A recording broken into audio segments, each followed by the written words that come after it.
Yupo madam. Madam. Nyamazeni lakini.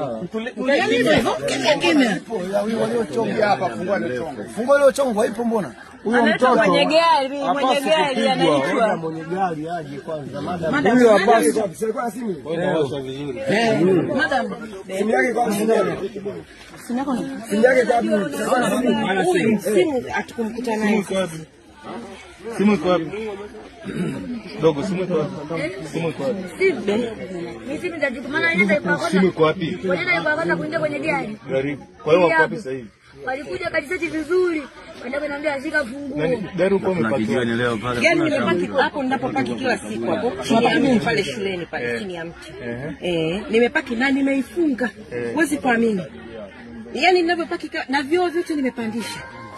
Sasa mwanafunzi ndo anamfuata mwalimu, gari yako imeibiwa. Sasa na huyu hapa tunashangaa imeibiwaje na wewe? Toka mwalimu nje, natoka ndio sikuti gari. Tayari watu bodaboda wakawa wameshamzuia huyu aitaka kuua bodaboda. Sasa alikuwa na wengine kwa gari humo. Inavyoonekana kwa sababu mimi ndani ya gari.